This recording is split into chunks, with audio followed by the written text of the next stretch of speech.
Okay, kit review time. What we've got here is the Special Hobby 1/32 scale Buckeye. Now, this is the T2. It was the, I don't know how many along the lines, about 1960s.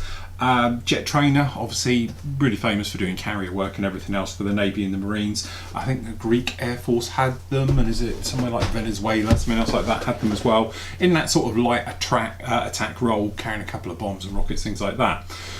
Little bit of history. Special Hobby tend to be known for sort of limited run kits, things like that. They also do a lot of injection work for other companies, and this is where this sort of story falls in here. Now, I could be completely wrong, but this is how I'm led to believe it. Special Hobby did the injection molding work for the 2 Bob's 1/48 scale short run production kit, which was an injection molded version of this kit in 1/48 scale. And then Special Hobby did a limited run of their own afterwards in 1/48 scale as well. But 2 Bob's were the guys behind it. You've heard of them. They make the fantastic decals and everything else. So it was a little bit of a surprise to me that all of a sudden they've come out with a 1/32 one. So I'm assuming they've taken the data and everything from the 1/48 scale kit and upscaled it and everything else into the box. But anyway, that's enough of that one. Basically what you get in here is a little bit of multimedia, so you get a little bit of resin, some nice decals and everything else like that. So down in the box, see, lovely artwork on the front, absolutely stunning. And then a little bit about it. So obviously it's saying it comes from the Czech Republic, as we know anyway. Kit number is SH32037. Usual thing on the other side and on the back, which is the same, and all things like that. So in the box, leave it open.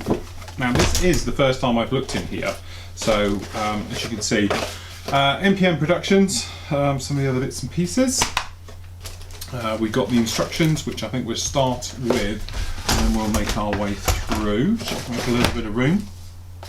Okay, so with the instructions, a little bit of the history on this one, as you can see. Trick to the Air 1958, and then was combat versions of the Buckeye, T2s, I'm just trying to see, exported to, yeah, the Hellenic, the Greek Air Force and the Venezuelan, see I was correct. And there's some T2s in private hands in the US, which is nice. Okay, so what have we got down here? Usual thing, we've got the actual parts, call-outs and everything else. One part you don't use, the rest we all do. Okay, quite nice colour details showing in. I've found the decals go in to make up the instrument panels front and rear. A little bit of work going down here into the actual thing. Colour call-outs, we've got them basically in guns, as you can imagine.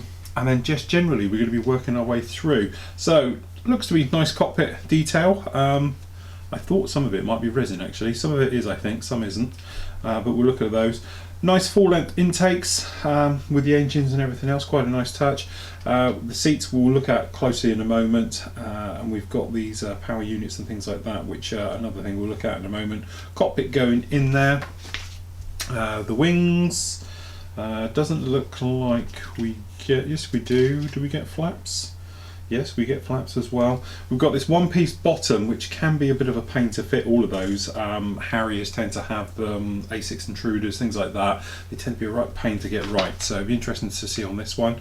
Here we go then, positionable flaps going in, which is a nice touch. Then we've got the wheels going through. Some nice detail going into these, I must admit. It looks really, really nice. And as I say, it's 1/32 scale, so don't think we're looking at the 1/48 here.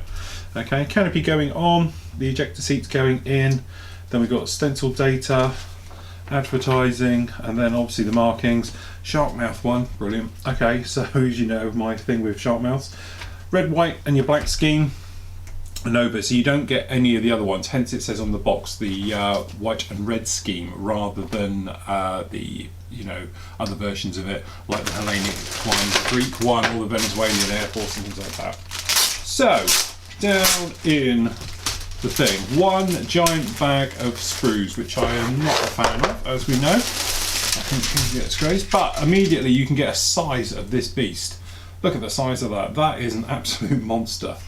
Okay, immediate things I'm looking at, you probably see as well. One, it's scratched up to death. but that's because it's been running around a bag. But what you have got is what I call sort of next generation riveting. So it's not just a hole, it is actually a proper rivet. So you get the circle with the raised hump in the middle, which you can use by using you know, obviously riveting tools and that nowadays to reposition them.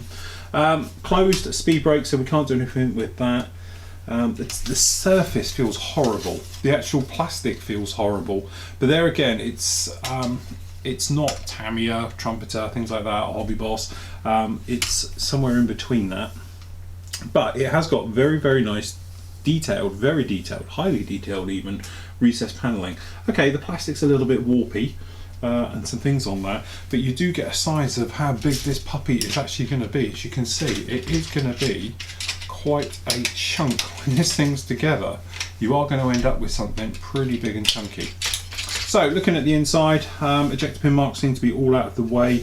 The ones which are in the way are countered. The other ones are just up on the surface, so you might want to take like this little guy out here a little bit. But generally, as you can see, it seems to be all very nice. You know, pretty nice fit. I can't see any mismolds, blemishes or anything else like that. It's just that riveting detail, it does give it quite a gritty feel. Okay, so down in here we've got the full length of these actual intakes as we were talking about, and they are seamless, as in we don't have any ejector pin marks down into them. Obviously seamless, not as in they're in one piece. Alright, going down again, that detail is very nice on all of these parts. Windscreen, obviously things like that, obviously on other bits, so we'll look through as we go right the way through. But as I say, it seems to be very, very nice, all of those. This is that belly plate we were talking about. It's, as you can see, some very nice detail on here. Unfortunately, you're probably going to lose a lot when you try and get this in and sanding and filling and everything else like that. Generally though, I think these are the wheel well bays. Very nice level of detail, some nice bits going on in there. Lovely detail in things like this as well. Nice raised detail all the way through. Okay. Yeah, not too bad. Quite horrible ejector pins, but you're not going to see those. This is the nose wheel. This one here and here, but you say got little ejector pins going in there, but generally very nice level of detail. Fuel tank, which has got very large raised panel lines on there, which they do have. Okay, looking again, nice detail. The one thing is popping out, this is a fantastically detailed kit. You've got a nice mixture of you know, raised and recessed details all over these, and it's all nicely in scale and everything else like that. But hopefully you're sort of picking it up on the light catches it and everything else. It really is very pleasant. The only thing you are going to watch for, you've got raised panel light ejector pins in all of these. They're slightly raised, so when you come to put it together, the chances are they're going to interfere with something maybe in the way, so might be worth giving them a swipe. Again, more control surfaces. Again, lovely level of detail on all of these, absolutely exquisite.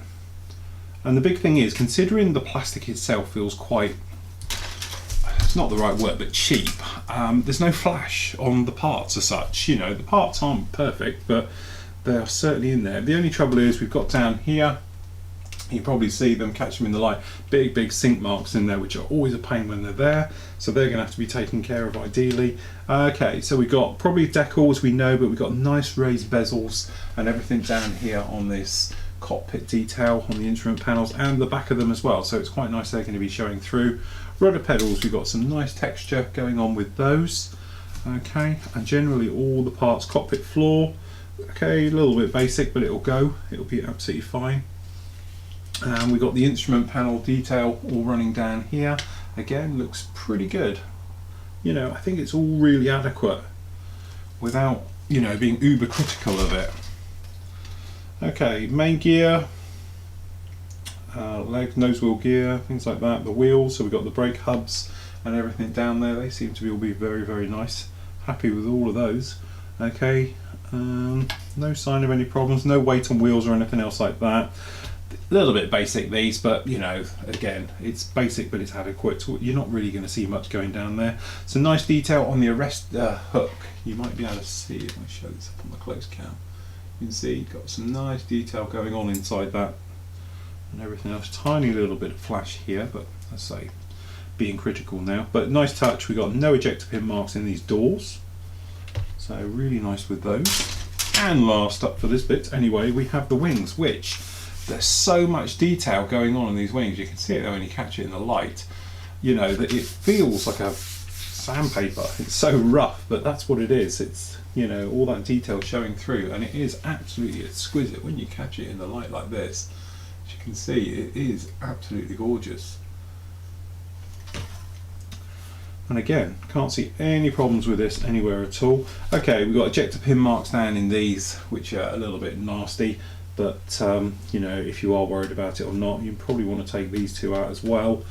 Okay, but I am surprised because of the weight as well. It seems to be very, very heavy plastic, that the actual parts themselves are all good. Okay. Anyway, down in here you get these bits. So we've got nice little bits of resin going on. So if we just get our little zip bags here, you can see what we've got, being very careful because this bit looks like it's got bits falling off it already. Whoever puts them in bags needs shooting. Okay, because I have feelings that these are going to fall off. You see these little antennas on the top here, they're just waiting to fall off. Okay, so you say you've got some nice detail there. These are absolutely lovely. Seeing the detail in these, very, very nice. As I say, some nice craftsmanship gone into that one. Okay, and these little guys down here, so we've got the little pull handles, which to be honest I would replace anyway, but you know, they're okay. Some of the little boxes, and the little switches down in there, that's not bad. Another one of these as well, which I'm not sure if this should be in the middle or it's just an off. But there we go, we can see those. We've got these little blades as well.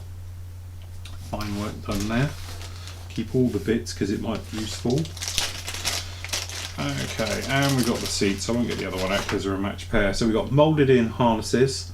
It's quite nice how the harness is tucked down the back there. That's quite a nice little touch. Now, which camera is probably best to try and see down in there. But again, very nice detail all the way around it.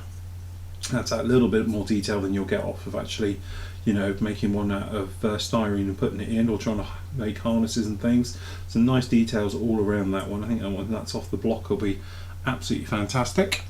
Okay, clear parts. At least these are separate bagged. So we have the clear part. Alright. Now it looks like, I don't know, it looks like we've got this little fuzzy thing going on down the bottom. We've seen it in some kits recently.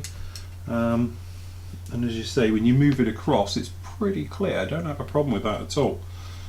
Okay, looks to be nice. So obviously it's details all on the outside, which is great because it'll make masking really, really easy. Okay, so no problems with that. So you've got no webbing or any blemishes in the actual moulding itself. That is all pretty good. We'll just tuck him down there and get him bagged up. And last but no means least, we can have a look in the front fret. Nice little moulding job. Again, that's clear, that's lovely. Really, really nice. So we've got nice clear front windscreen there, no deviations or anything else like that. All the lights as well, beautifully done, nice and clear, crisp moulding that is. That's a lovely bit of clear injection moulding there. All of them, without exception, are absolutely perfect. So that's really nice. Okay, so last but no means least, we can have a look in the decals and see exactly what they're like. I'm surprised because Two Bobs haven't done them for them. So down in the decals, who has done them? I did notice it earlier. Somebody else though, definitely not them. Okay. Oh, Abbey print. Looking pretty good, nice and sharp. I can't see any problem with them decals at all. They look uber thin. In fact, you can hardly see any film at all. A little bit, but they don't look too thick. Unfortunately though, I think this blue lets it down. It looks a bit too blue to me. It needs to be slightly darker blue than that. And unfortunately all the stencil data is pretty much unreadable. It's too blurred, it's not sharp enough, which is a real shame actually, because I had great things.